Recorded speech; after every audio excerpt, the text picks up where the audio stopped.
Hello दोस्तों, मैं आपका दोस्त आपका मेंटो वी के साथ दोस्तों यूट्यूब चैनल के इस प्लेटफॉर्म पर आप सभी का स्वागत है। जैसा कि दोस्तों हम आज हम पढ़ जानेंगे इवन और टू के बारे में।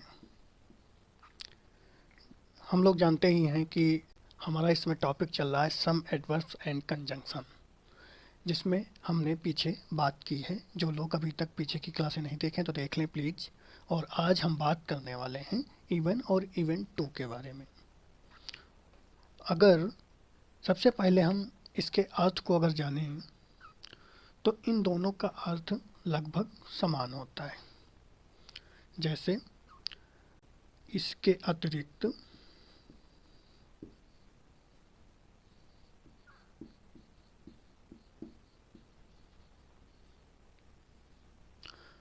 या भी अर्थ।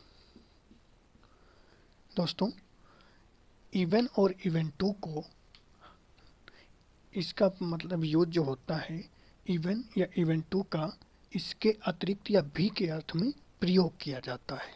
यानी इवन और इवन टू का प्रयोग इसके अतिरिक्त या भी के अर्थ में प्रयोग किया जाता है। भी के अर्थ में प्रयोग किया जाता है।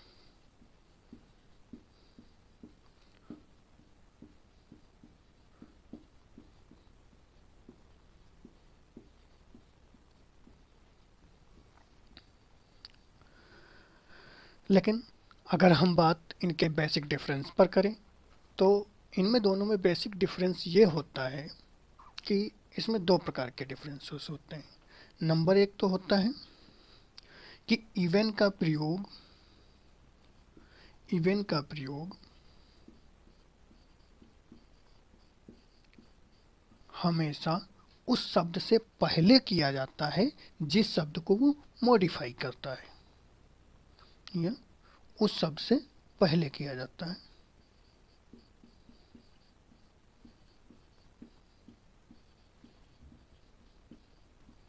पहले किया जाता है जिस शब्द को वो मॉडिफाई करता है।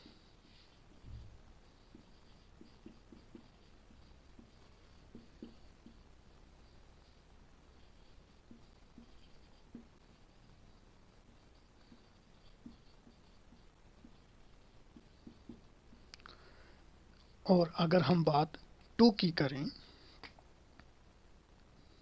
सॉरी, अभी हम इसका एक नंबर डिफरेंस की बात कर रहे हैं। और दूसरा डिफरेंस ये होता है कि इवन का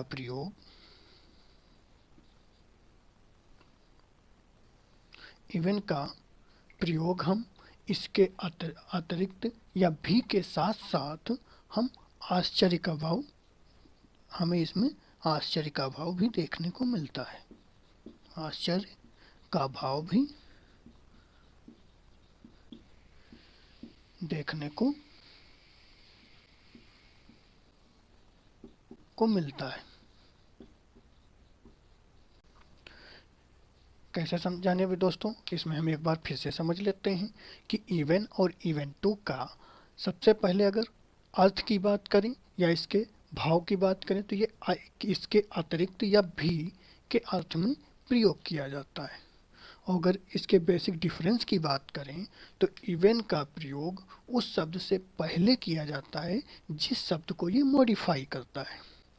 और इवन दूसरा इसका अगर डिफरेंस देखें तो इस इवन में इसके अतिरिक्त या भी के साथ साथ हमको आश्चर्य का भाव भी देखने को मिलता है, लेकिन टू में आश्चर्य नहीं दिखता है। लेकिन टू में दोस्तों आश्चर्य का भाव नहीं होता है।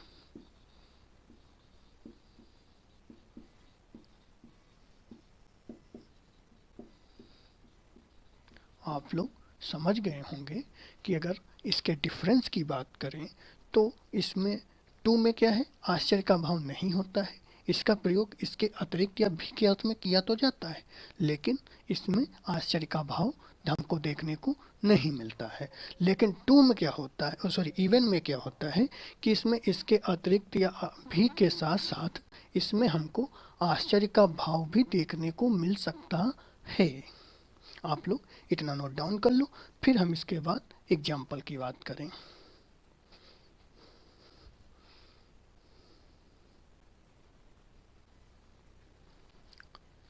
हम दो एग्जाम्पल के माध्यम से इवेंट को समझने का प्रयास करते हैं। जैसा कि हम पीछे देखे हैं कि इवेंट का प्रयोग इसके अतिरिक्त या भी के अर्थ में प्रयोग किया जाता है। दोस्तों, हमने फर्स्ट एग्जाम्पल लिया, इसमें एग्जाम्पल में है इवन शीला वाज देयर, यानी इवन शीला वाज देयर, यानी शीला भी वहाँ उपस्थित थी। तो इसका मतलब है कि सबसे पहले हम इवन में, जैसे ये क्या बताता है, किसी अप्रत्याशित घटना के बारे में, यानी ऐसी घटना जो अप्रत्याशित थी, यानी शीला का वहाँ उपस्थित होना ये संभावना नहीं थी, लेकिन वो क्या थी, वहाँ पर उपस्थित थी। तो इसका मतलब है कि जो शीला वहाँ आई तो इसमें आश्चर्य का भी भाव होगा, क्योंकि कोई शीला है जिसके आने की उम्मीद वहाँ पर नहीं थी, बाकी सब लोग थे, लेकिन वहाँ जब शीला पहुँची तो स्पीकर के लिए वो क्या हो गया, सरप्राइज हो गया, यानी आश्चर्य हो गया। कैसे, इवन शीला वाज देयर, यानी शीला भी वहाँ उपस्थित थी। इसका मतलब है कि शीला के आने की उम्मीद नहीं थी, लेकिन शीला आई थी। तो हम यहाँ पर अतिरिक्त के भाव के साथ साथ हम क्या देखते हैं, आश्चर्य का भाव भी उत्पन्न होता है। यानी अगर हम एग्जाम हिंदी में लिखें इसको तो क्या है, शीला भी वहाँ उपस्थित थी,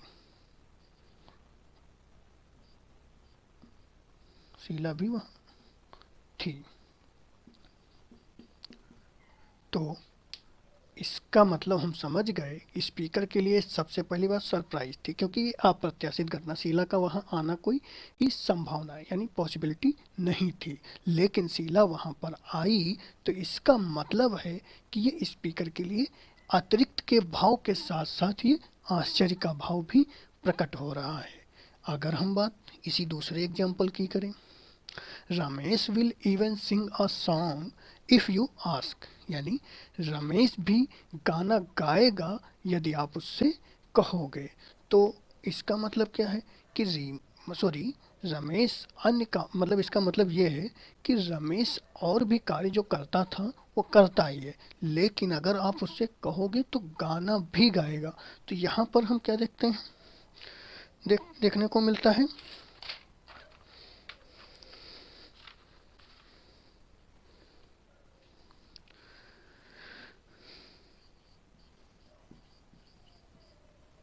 रमेश अतिरिक्त रमेश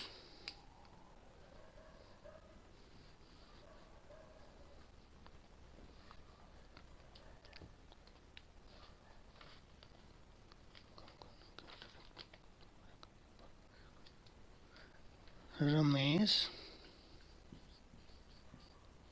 अन्य काम करने के अतिरिक्त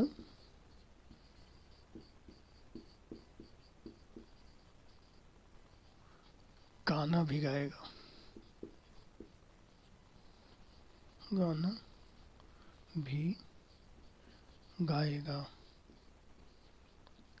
तो यहाँ पर हम क्या देख रहे हैं कि ये कोई रमेश है, लेकिन उसका वो गाने का नहीं, मतलब अगर उससे कहा जाएगा तो वो गाना भी गाएगा, अगर तुम कहोगे उससे तो वो गाना भी गाएगा। तो ये उसके लिए ये इसमें भी एक आश्चर्य हो सकता है,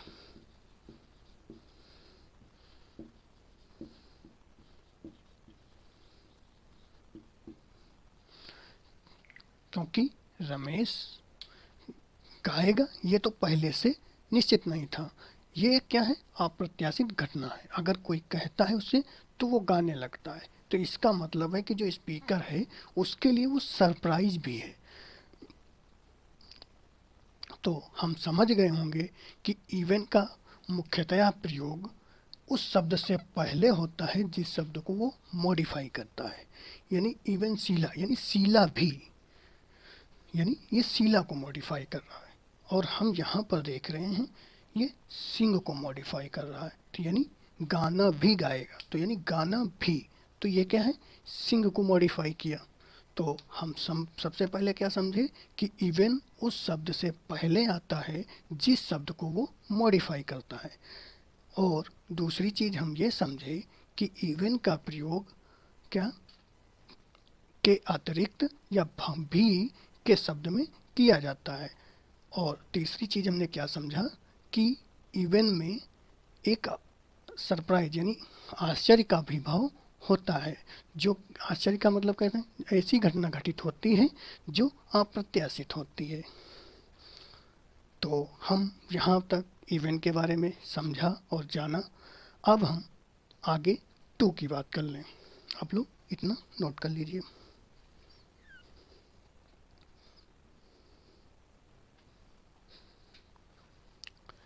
हम अब बात करेंगे टू के बारे में। इसका प्रयोग अतिरिक्त या भी के भाव में भी होता है। तो अगर एग्जाम्पल की बात करें, we too will do what we can for you, यानी हम हमसे जो हो सकता है वो हम करेंगे। तो जैसे हम लोग आम बोलचाल भाषा में बोलते हैं कि हमसे जो बन पड़ेगा वो हम करेंगे, तो यानी वही है sentence, we too will do what we can for you, यानी जो हमसे बन पड़ेगा वो हम करेंगे, बाकी तो करेंगे ही। तो यानी इसके अलावा जो अतिरिक्त लोग हैं वो करेंगे ही। तो हम सबसे पहले यहाँ पर क्या समझे कि टू हमेशा उस शब्द के बाद आता है जिस शब्द को वो मॉडिफाई करता है। लेकिन इवन क्या है, इवन उस शब्द से पहले आता है जिस शब्द को वो मॉडिफाई करता है। और जैसे वी टू यानी हम भी, विल डू हम करेंगे, what will we can for you जो मुझसे हो सकता है वो हम आपके लिए करेंगे, बाकी तो करेंगे ही। अगर दूसरे सेंटेंस की बात करें, the children read the play, यानी चिल्ड्रेन यानी जो बच्चे हैं। सबसे पहले हम लोग दोस्तों जान लें कि यहाँ चिल्ड्रेंस नहीं होता है, चिल्ड्रेन का प्लूरल हमेशा चिल्ड्रेन होता है, DREN होता है चिल्ड्रेन।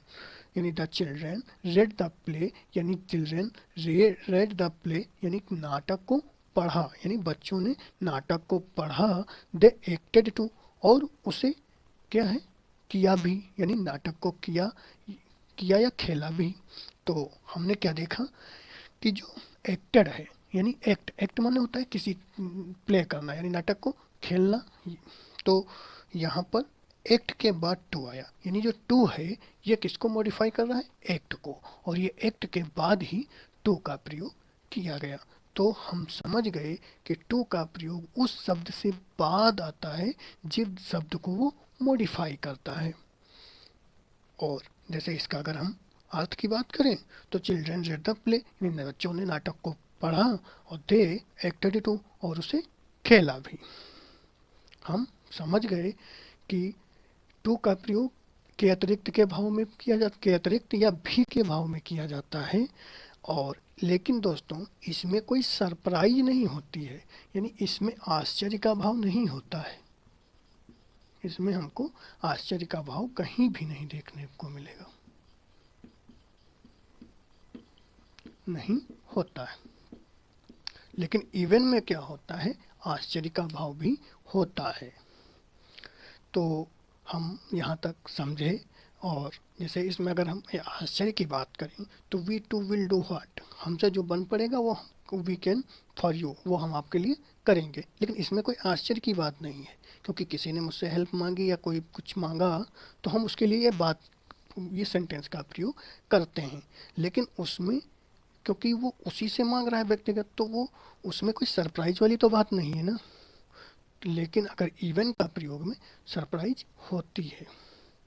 आप इतना नोट डाउन कर लो, फिर एक एग्जांपल की बात और कर लें।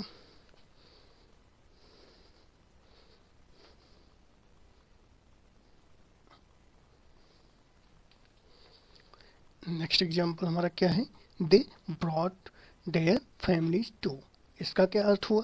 इसका दोस्तों अर्थ हुआ, पहली बात तो हम ब्रॉड को जानें। ब्रॉड जो होता है ये ब्रिंग की सेकंड फॉर्म है। ब्रिंग माने होता है लाना,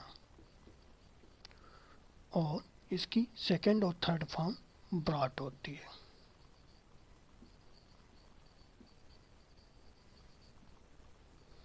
हम समझ गए होंगे कि ये सेकंड फॉर्म है, यानी दे ब्रॉट, वो लाए, डियर फैमिलीज टू, अपनी फैमिली यानी अपने परिवारों को भी लाए।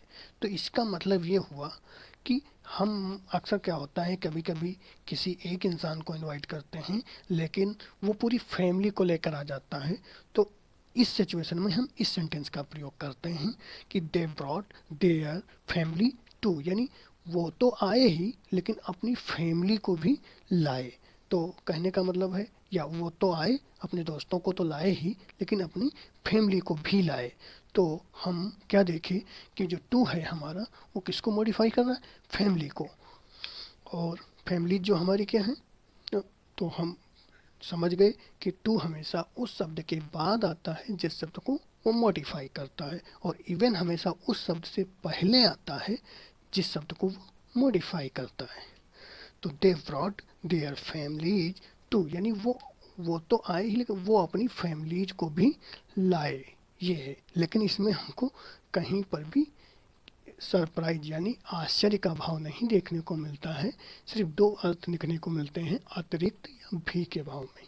लेकिन जहाँ पर आश्चर्य होता है वहाँ पर हम इवन का प्रयोग करते हैं, और इवन का प्रयोग हम उस शब्द से पहले करते हैं जिस शब्द को मॉडिफाई करता है, और हम टू का प्रयोग उस शब्द के बाद करते हैं जिस शब्द को वो मॉडिफाई करता है।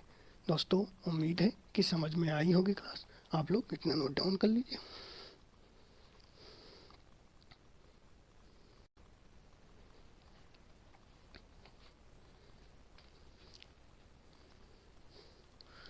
दोस्तों अगर वीडियो अच्छी लगी हो तो प्लीज़ वीडियो को लाइक करिए और अपने दोस्तों को शेयर भी करिए। और जो उन लोगों से मेरा एक रिक्वेस्ट है, जो लोग अभी तक चैनल को सब्सक्राइब नहीं किए तो प्लीज़ सब्सक्राइब कर लें एंड बेल आइकन को प्रेस करना ना भूलें, जिससे आने वाला हर एक कंटेंट की नोटिफिकेशन आपको टाइमली मिलती रहे।